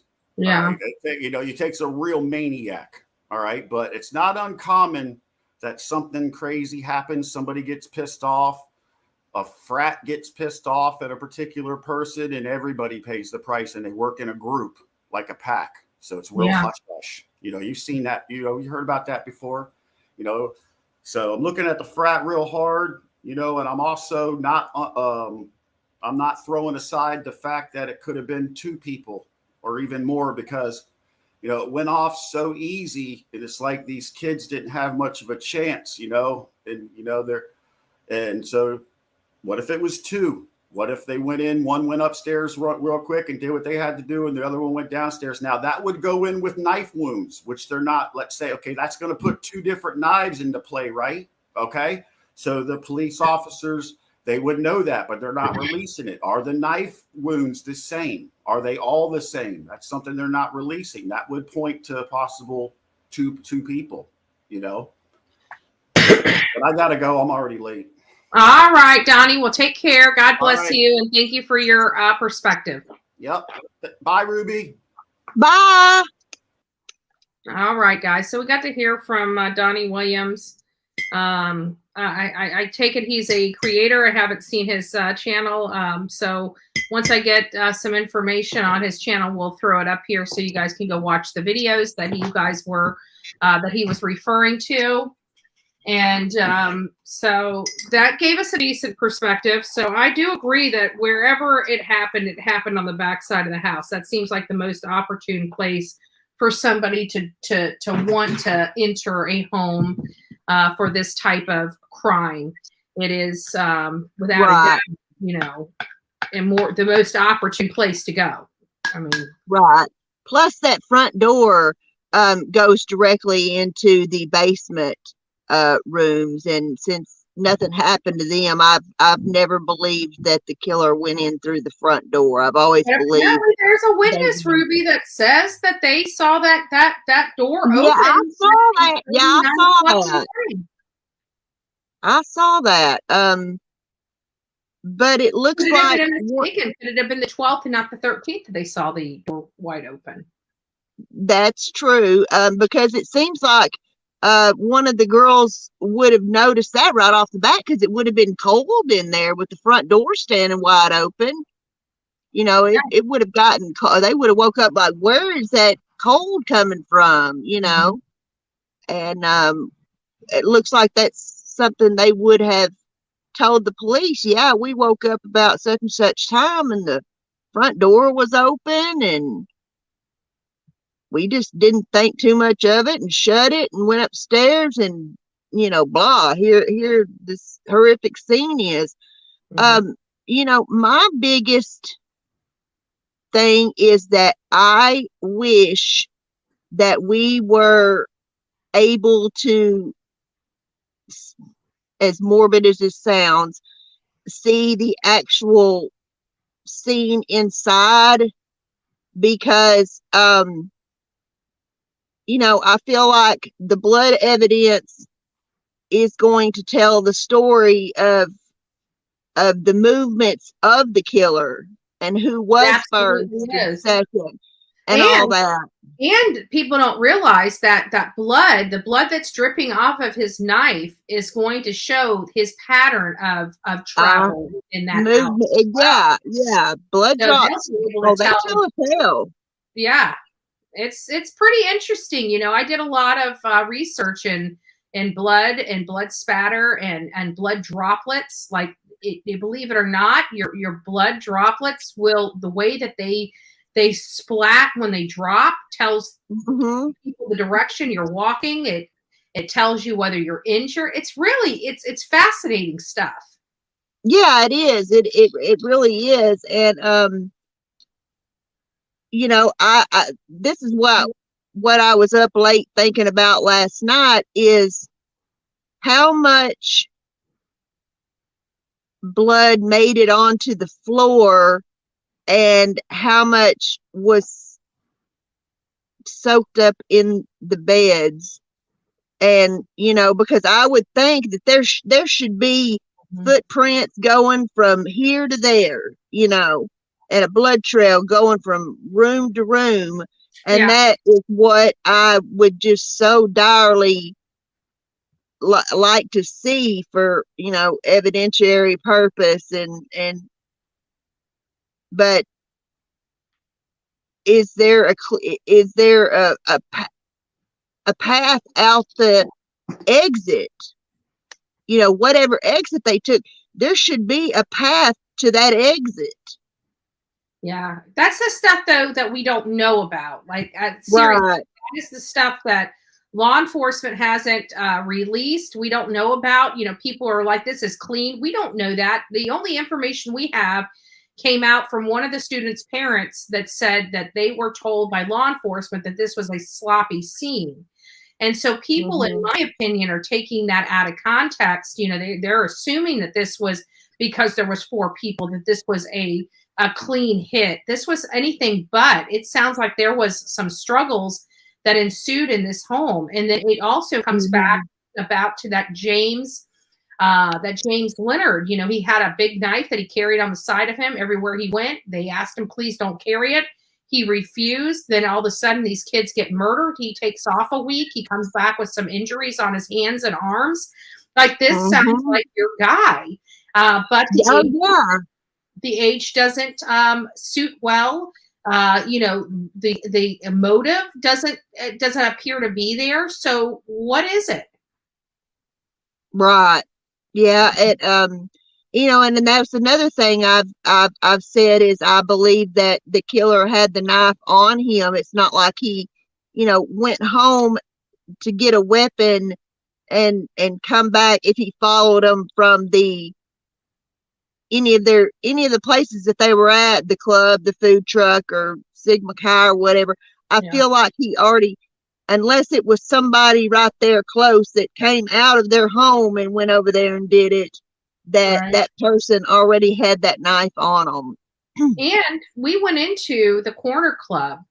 The corner club's much smaller than I thought it would be. I thought the corner club It's been there since 1938. It's been open. Let me see if I can find that video. 1938. That's crazy. Yeah, let me see if I can find the video of me being in the in that there's a throwing. We went there. Oh, here it is. But, you know, now with the Sigma Chi stuff, I have opened my mind up to Zayna and Ethan being the targets. Yeah, it's hard not to think about. I mean, to me, everybody's got a 25% chance of being the target. Each of them have a chance of being the target, and there's, you know, hypothetical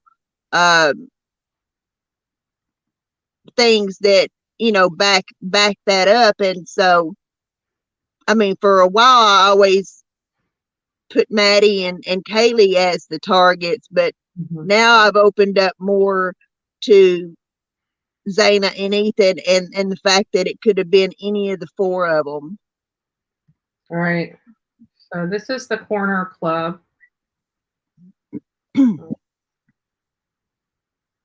So it's not really that big. I mean, it's really not. There we go.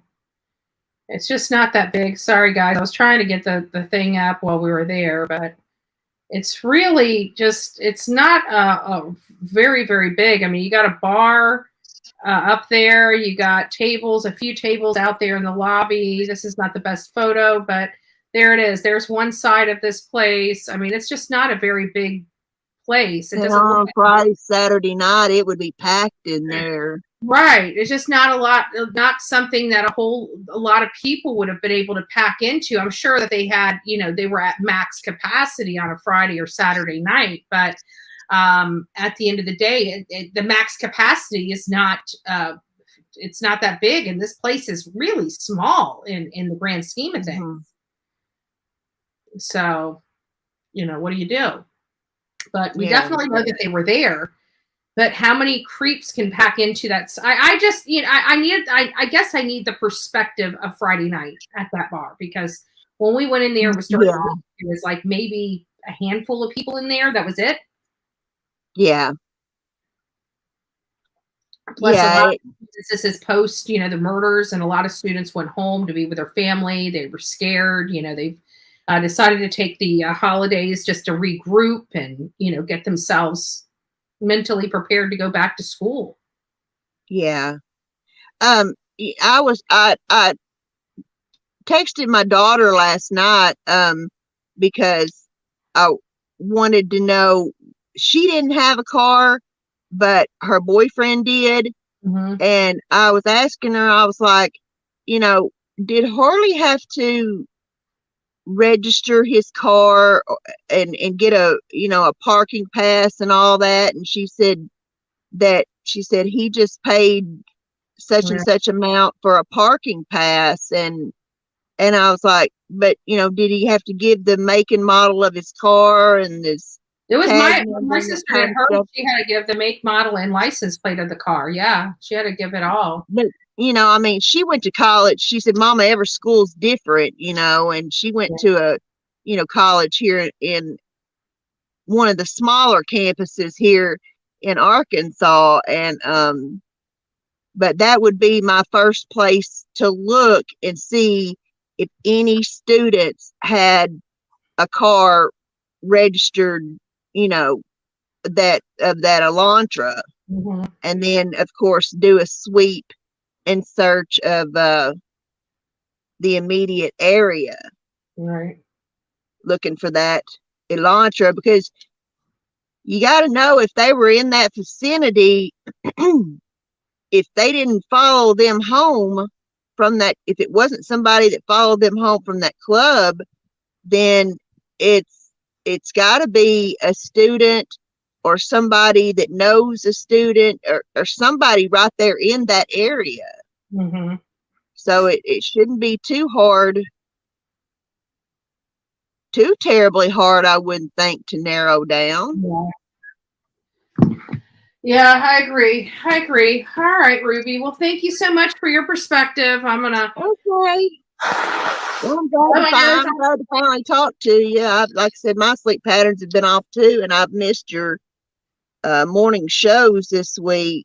I've missed my morning shows. I mean, it's hard, and especially with my sleep patterns. And when you wake up late and you don't start when you need to start, then your day's going, and you've got phone conferences. You got it starts to become a pain. But and also not only that, but I just need, when I come back from some of these trips, I just need a couple days. I do the best I can, but they wipe me out. They wipe me out. Oh yeah, I can imagine. Yeah. So yeah, I start deep diving, and before I know it, it's 4 o'clock in the morning, and I'm like, Jesus, I gotta go to bed. Yeah. Let me look at a video. Somebody's asking me to pull up a video. So let me pull up the video and play it and see if we can find anything, make heads or tails of anything. One thing I did see in the body cam video is that you do see Maddie's light go off. Mm-hmm. And around what time? Because I it's been my theory that whoever was watching that house cased that house until the lights went out. Yeah. Well, the body cam, the call was at 3:01. Mm-hmm. So somewhere between, I'd say, I'll give it a 15-minute window. 3 and 3:15, she turned the lights out. because you see the light go out. And if you remember, they were trying to call Jack DeCour up until 2:50 something in the morning. Right. So after he didn't answer the phone, 10, 15 minutes or so later, they're turning out the light to go to bed.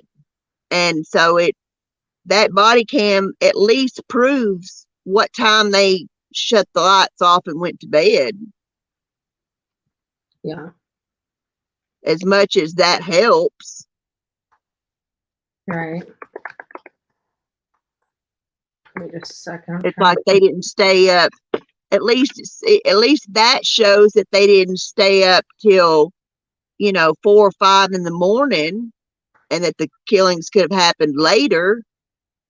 You know what? I've talking to a few YouTubers, and there are a few YouTubers that believe that the time of death is off, that they believe that the time of death actually was later than what was identified by the coroner. Yeah, I believe it is too. I believe it is too. And I'm not sure how I feel about that, I'm gonna put the earliest at 3:30. I'm gonna put my earliest time estimate at 3:30. Hold on. All right, let me let you go, Ruby, and we'll chat soon. Okay. All right. Around here. Okay. I'll talk to you later. Bye-bye. Bring you energy. So right now we are at the home where 4 students from the University of Idaho were brutally slain. And I wanted to show you a perspective of just the geographical area around the home, the buildings around the home, and just where the house sits. So there is this road right here on the side and this apartment complex, but right here is a parking lot, and we're gonna just swivel around. Walk with me. So we're gonna do this. There's a parking lot here. That's a Toyota. I don't know what that is. That might be a Kia. Are some trees. There's a slope up here, and there's trees in the backyard, but overall it is fairly open. Right here you can see the porch of from. Okay, I think that's what you were trying to see.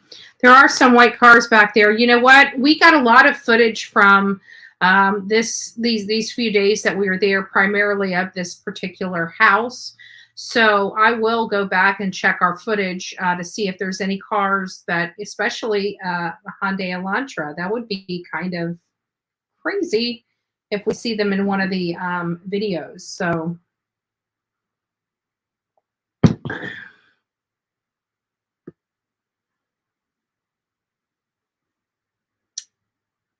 Buddy, that was car's reflection probably in the driveway of the house, which is strange, coming or maybe going. Possibly.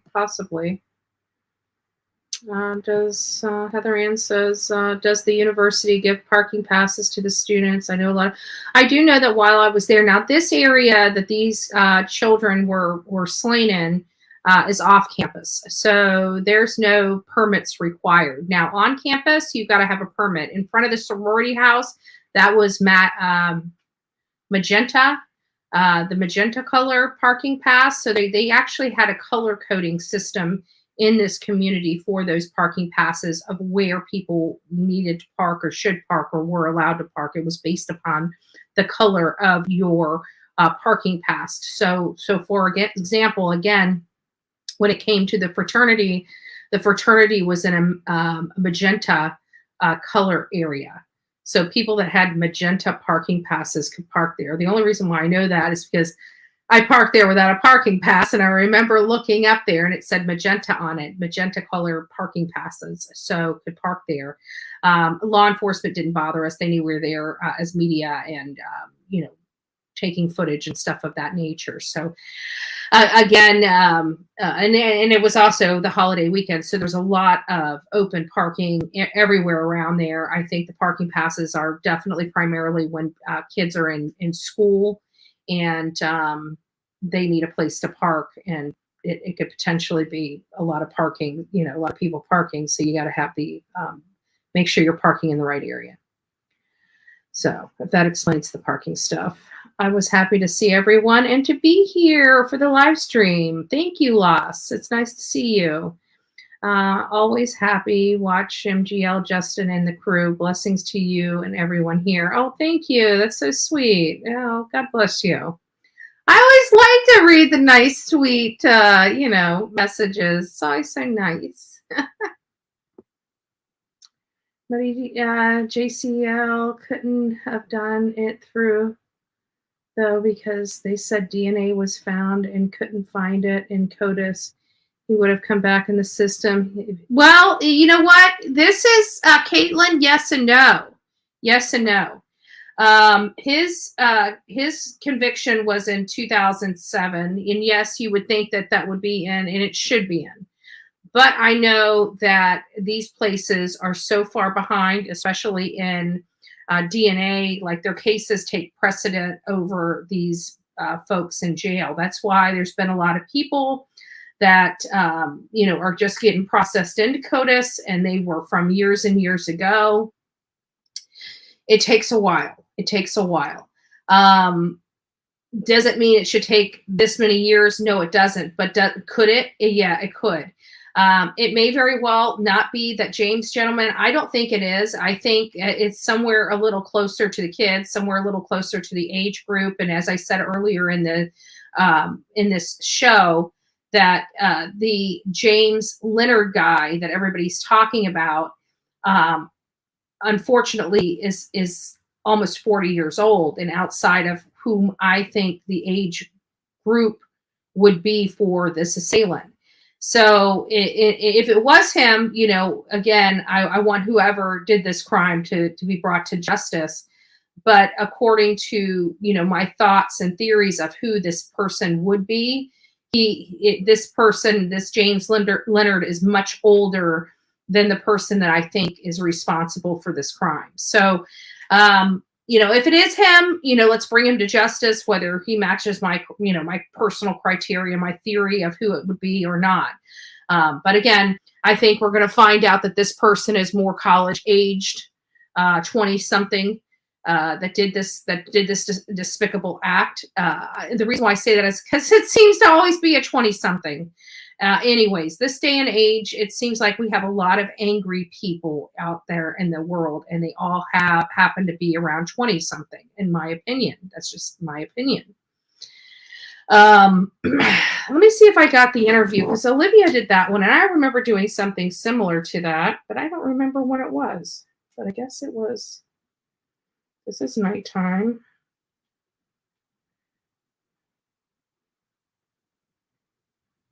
Breakfast, and we go.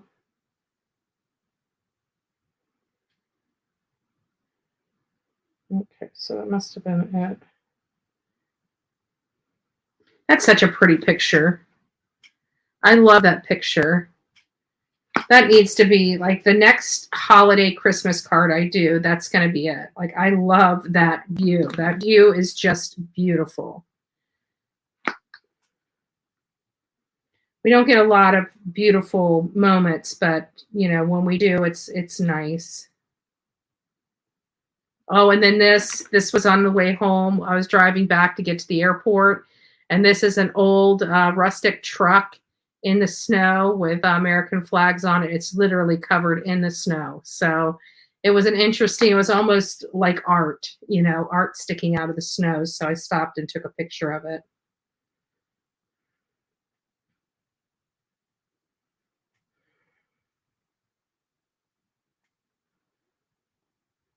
Unless she took the interview on her phone. That's the only thing I can think of.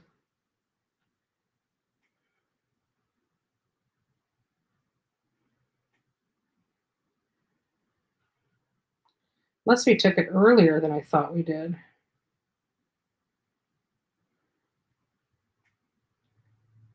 Oh, here's one. This is where, I forgot I got this one. Hold on, I'm going to airdrop it now.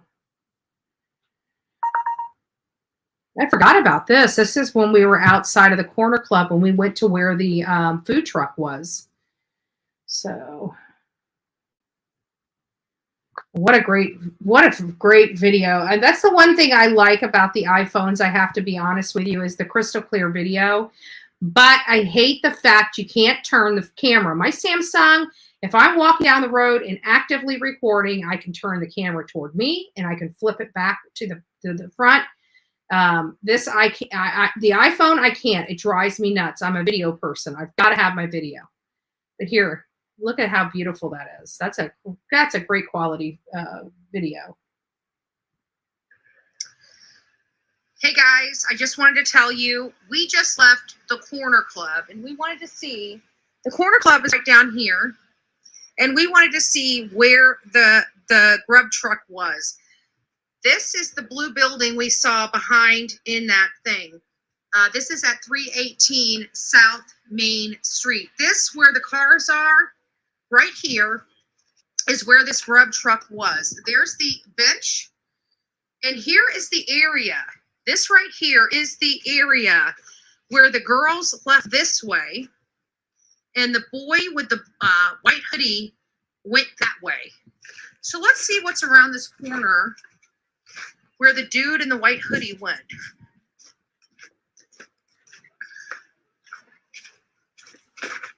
So it looked like he may have gone to a vehicle, but I'd have to think it was a vehicle. He looked sober enough to drive. He wasn't falling over. But again, this is the place. This is the Grub truck place. Grub truck is only here on the weekends. So that is why it is not here right now. I can tell you the Corner Club was kind of dead when we were there. But again, it's not a weekend. This is a college town. Students usually do not go down to bars and stuff during the week. Some of them do, but most of them, stay home until the weekend when they know they don't have class the next day before they come out. But there's the blue building that we saw behind. Again, this is the area the Grub truck would have been in. This path right here is where the girls went. So let me just pull this back over here. I've got the video of the Grub truck so we can see where all this stuff is in conjunction. Give me just a second. It's not on this one.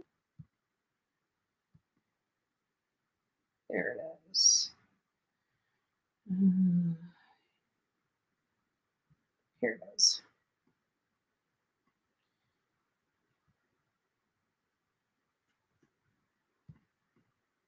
So see back here, see the blue, oh, you can't see it because of those things in the way probably, but there's a blue building here. Let me see if I can get a better picture of it. No, you can't. It's all fixed. But there's the blue building. This is the drug building. This is the bench right there. There's the bench that you guys seen in the photo. And then this is right around the corner right there. So there you go. That's that. And that's right here. There's the bench. And this is the curve. To meet their private driver. And that is the way right around that corner where the gentleman in the white hoodie went after the girls left him. It's my understanding that the gentleman that was with them actually just walked them out to make sure that they got home safely because they seemed intoxicated. So he was being a good Samaritan. Again, this is the area the Grub truck was in. This area here is where the girls went to meet their ride. And this area around this corner is where boy in white hoodie disappeared. Again, boy in white hoodie, which has not yet been named, has been fully cleared by law enforcement and is not considered a subject or suspect in this crime. So there you go. There you have it. And I know some people are still looking at him as a possible subject, and he can be at the bottom of the list, but at the end of the day, he's at the bottom of the list. Law enforcement doesn't think that he is a suspect. So, dear men, do not hover over women. Yeah, I know. And actually, in all fairness, he really wasn't. He kind of put some space between them. He went and talked to a couple people that were down the way. He really wasn't hovering over them. He was just keeping an eye on them, making sure that they were okay, in my opinion, from what I've seen. And I watched this video several times. Even with that whole FU thing, I can't find it in this video. I just can't. I could be wrong, but I personally can't find it. Okay. So white vehicles all around, even in this video. Yes. That's what I was saying earlier. Excuse me for the hiccups. That's what I was saying earlier, is that, this would be a prime car for a lot of students to be driving in because it's affordable. It seems like a lot of kids would be driving around in standard white colored cars because they're the cheapest, and parents want a reliable vehicle for their children to put around to college and to commute back and forth from school to home. That's what parents want. They don't want a car that they're going to be considering having to constantly be repairing and fixing. So a 2011 to 2013 Hyundai Elantra would be a great pick. However, there's a lot of white cars out there because it's cheaper for them to put the white paint on these cars. So a lot of these students have the white paint jobs on their cars because, again, it's more affordable. What I never understood about the hoodie guy is what guy is just looking to make sure some girls get home safely. I'm not buying these, or were his intentions. I think he had naughty intentions. I met some, I had some friends, some guys in my circle that were just good guys. JLR would be one of those. If he saw a bunch of drunk girls, and he would be one of those people. I've watched him sit with a woman on the side of the road because she had no water. Her hose to her radiator busted, and he didn't want to leave her alone in an area without having somebody sitting with her. And he sat with her for a good hour waiting for her friends to come back with the part and the stuff to fix her vehicle. So yeah, there are some guys that don't have horrible intentions, that truly just want to make sure everything's okay. And not only that, but we should be teaching our sons to have these types of behaviors, making sure that women are taken care of and are safe. And if they see something, to say something. But again, it's college age kids. I get your point. They are walking cornballs. They're walking, erections. Am I allowed to say that on YouTube? I don't know. But let's be honest, right? This is the Bullhorn Betty channel. And we espouse honesty, even if it's uncomfortable to talk about. But at the end of the day, we we know how college students are. Okay, we're not living in the ice ages over here. Okay, we get it. We get how kids are made. Okay, we get it. We know about the birds and the bees. We get it. Yeah, right. But in all fairness, I did have, there were a few guys in the circle that were just like that. So even at our ages, now they were the guys that wanted to be the nice guys, right? They always wanted to be the nice guys, never really got lucky because they weren't the dicks, right? And girls in that age, the worse you're treated, the more you love the guy, right? I think that's true in some of our lives now. The worse you're treated, the more you love them, right? Ignore me, please, right? I love you. But in all reality, I do believe that,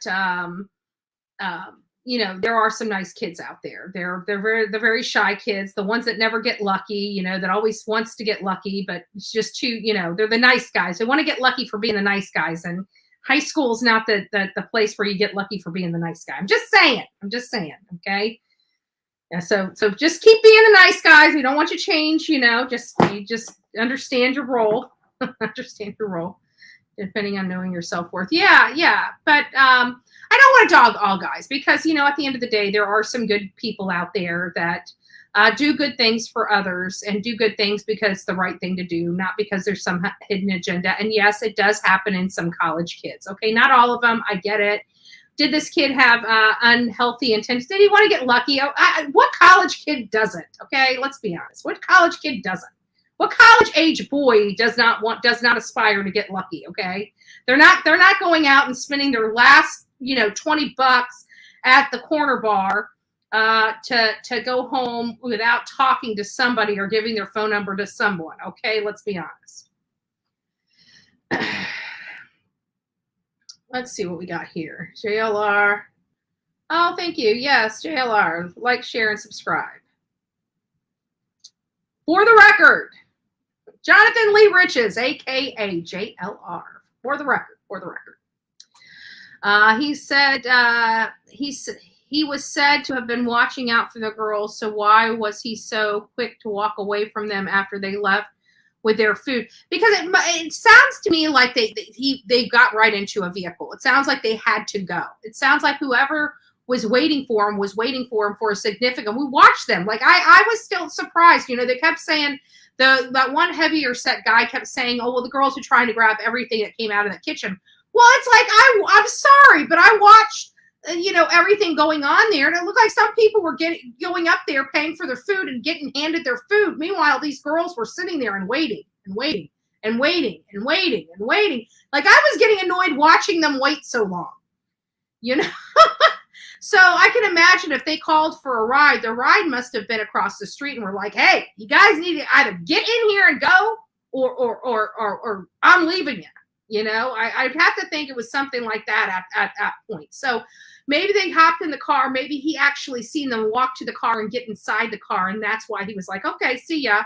What is he going to do? Run chase after the car like a dog? Roof, roof, roof.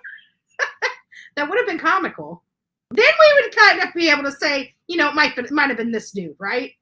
Right? If he was chasing that car like a lost puppy, it might have been this dude. But that didn't happen. He's like, "Okay, drunk girls got a ride. See ya. Peace out."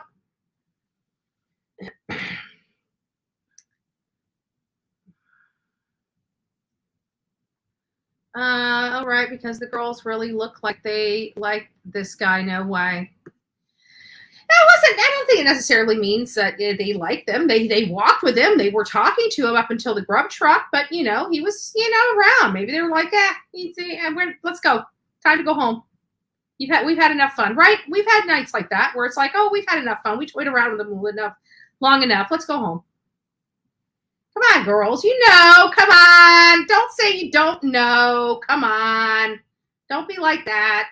Don't be like that. Yeah, you way in the back. We know it was you. We know. And they say Jack Showalter has a girlfriend, and I'm sure this girl, like a guy that I think would be doing this doesn't have a girlfriend, doesn't know how to have a girlfriend, probably was very weird and violent or showed a lot of angry tendencies while in a relationship. So, a guy that respects girls, and has a girlfriend this is not the type of guy that did this, that did this. In my opinion, just my opinion. Don't kill the messenger here, right? I have no facts to support my statement other than this is how I feel. It's in my gut. It's in my gut. I just don't think it's Jack. I've never really attacked Jack publicly. I never really thought it was him. I told you guys as soon as I got there and I looked at that scene and I looked at that house and I saw everything around and saw how much easier other properties would have been to enter and commit such a crime. It was very apparent to me that this was somebody that knew these girls, but not close enough like a boyfriend or an entanglement. When I first went up there, if you guys will follow me at the beginning, I said, this is probably one of their boyfriends. This sounds just like something that a jilted lover would do. If I can't have you, no one can. But it's literally as soon as I'm standing here right now, sitting here right now, as soon as my feet were planted in front of that house, that whole theory went to crap. It really did. It went to crap. I felt that, and I'm like, nope, this is not a boyfriend. This is not an entanglement. This is not what we're looking at. And I started having all these things, all this stuff flooding to me, about this killer, not just this not being his first time there or him being there for the first time to commit this specific act. I truly believe this person went there more than one time, but at least one time to commit this act and chickened out and couldn't do it for a variety of reasons. I don't know what those reasons were, whether it was just he just couldn't get it himself to do it, or there was something standing in his way from completing the mission, like somebody there that shouldn't have been there, somebody walking around that shouldn't be walking around that time of night. But I feel like this person had attempted to do this unbeknownst to the people in the house prior to this actual event. That's just my opinion. But everything changed as soon as I got there, and I felt that ground. I felt the house. I looked around. We got to really see where this house was positioned in this community. The close proximity to the school, to the frat house, to the corner club. All these different things. And the corner club, believe it or not, is a lot further from the property than I thought, based on what we were hearing from law enforcement. They went to the corner club, the Grub truck, and they were home in lickety-split, right? It was a little further than I envisioned. I have to be honest with you. It was much further than I envisioned. And if I'm not mistaken, it took us a little longer than, 3 or 4 minutes to go from the Grub truck back to their house. We did drive it. But a few more minutes, like 6 or 7 minutes, as opposed to 3 and 4 minutes to get there. Maybe it was as close to 10 minutes. I can't recall. But we were in slush. The driving conditions were a little bit, I don't know, worse than, say, they were dealing with the night that this happened. But either way, guys, don't forget, we do have, if you guys are looking for some Bullhorn Betty swag, we have our items on Teespring. Everything that's on Teespring, I personally designed myself. And if you guys are interested in having something where you can support this channel and get something back in return, don't forget to go to our store on Teespring and order anything from towels to pillows to socks, even workout clothes. If you want to work out with Bullhorn Betty, sport the name, sport the brand, and help this channel continue to grow and continue to travel around this country to report these true crime cases from the scene. That's what we do. We go to the scene. We're advocates for victims. So we have a lot of tools in our toolbox, from searching for people, putting flyers up, putting banners up, just reporting like we did in Mascow. We just reported the case. We didn't really do a whole lot of searches and things of that nature. It was pretty stinking cold out there. But we do a lot. We go around the country and even sometimes do unconventional things. We do things that, get people talking, like protesting and getting the bullhorn out and things like that. If we need to bring attention to a case and need to bring real attention to a case, like national attention, we'll do things more out there to attract news and keep these names out there in the news media. And that is pretty much what we do. A lot of people don't understand why we do the certain things that we do. We do it for the attention to the case. We do it to bring awareness to the case. We do it because some of these local and national media will not even touch a case unless it's bringing in people talking about it. And sometimes we have to be what they talk about. So we work very hard. We have a lot of tools and strategies in our toolbox that we deploy depending on what the case requires.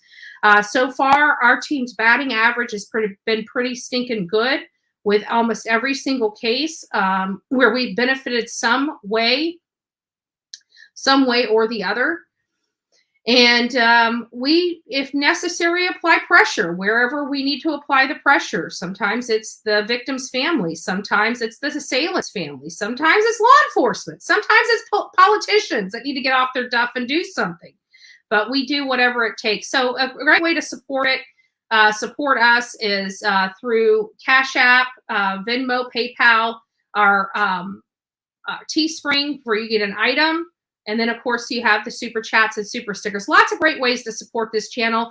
And for those that are strapped this holiday, the best way you can support this channel is liking it, sharing, and subscribing to this channel, as well as our collaborative effort that we deal with a multitude of other creators that align with our beliefs on this channel, such as Molly Go Lightly, Dolly Vision, Justice for All, Chronicles of Olivia, JLR, House of Williams, just to name a few of the great creators that actually go out and try to help these families. We have other commentary creators that are very good, like J is for Justice.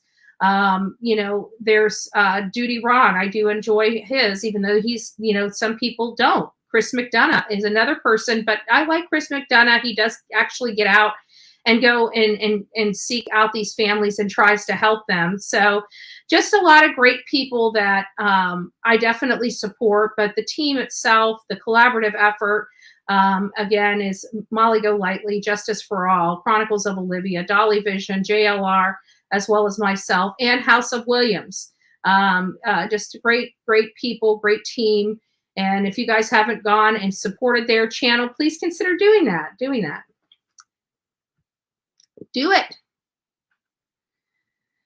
I agree with that. Oh, another one is, you know, Bulldog Tracy. She's another one that I like seeing in here and supporting as these cases run out. I agree with that. I think it was a student, and I'm sure that they tried attempting this before. Yeah, I do. Clueless. I truly believe that.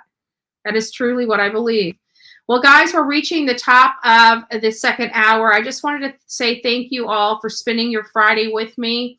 I'm going to try to push out some more commentary throughout the day, but we'll see as I'm still adjusting to my sleep deprivation. So as soon as I anticipate next week, I do anticipate next week rolling out without a problem, on time. Oh, Justice for All, his ears must have been ringing. I love you, my friend. I can't wait to see you after Christmas, right after Christmas, as a matter of fact. It's screwing up my Christmas travels. I have to be honest with you, Justice for All. You know, you are a pain in my ass, so much so that I actually have to make sure I'm back here by Christmas. You guys suck. No, I'm just joking. I'm just joking. But I am actually considering running away for Christmas. I know you guys are always telling me, always telling me I work entirely too hard. I never have any fun whatsoever. And I'm actually considering, I haven't made the decision yet. I haven't pulled the plug, but I'm actually considering going and staying somewhere for at least a few days right before Christmas. Just to let my hair hang down, you know, something like maybe a bed and breakfast or something pretty, something nice, and just do something for myself this holiday.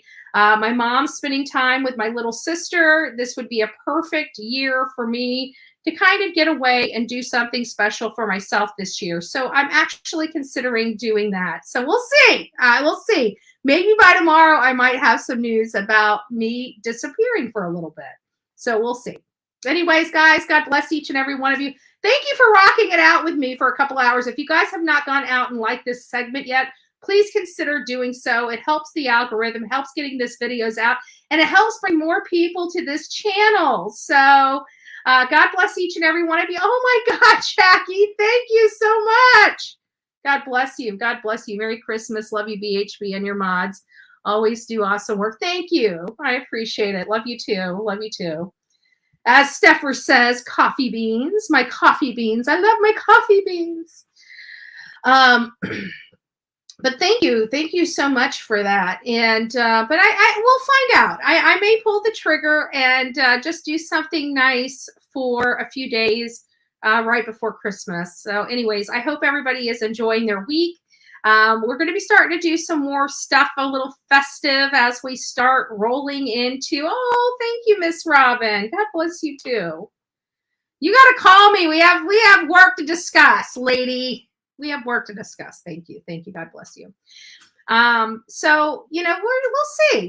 We'll see where it goes. But might have some news tomorrow. All right, Angie Lee, thank you for the super sticker. God bless. God, you guys are so wonderful to me. Thank you guys. Thank you. But anyways, guys, I'm going to let you go. Don't forget to be fearless. If you see something, say something. An ounce of prevention is worth a pound of cure. And if you guys hear anything about the Summer Wells case, the Kylie Rodney case, the Athena Strand case, Michael Monkey Vaughn case, or these Idaho 4, email me immediately. Email me immediately. We're covering all these cases. We want to make sure that we're keeping our chat up to par with everything. I'm monitoring the emails a little bit better now. I'm monitoring a lot of the stuff a little bit better now with the help of my mods. They've got me some systems up, so they're starting to work out well. Anyways, guys, God bless each and every one of you. Go make it a great day. If I can get back later this afternoon, I will. So just be on the lookout for Bullhorn Betty Lives, and I'll talk to you soon. God bless each and every one of you. Until next time, good.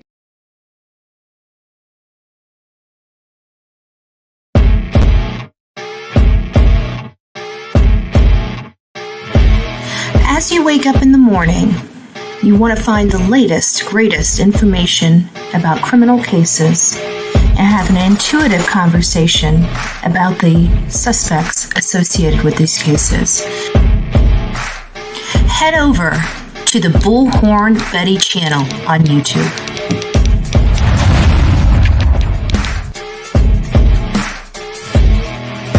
Get breaking news right here on the Bullhorn Betty channel. Welcome to the Bullhorn Betty Coffee Club. Enjoy your stay and enjoy your day.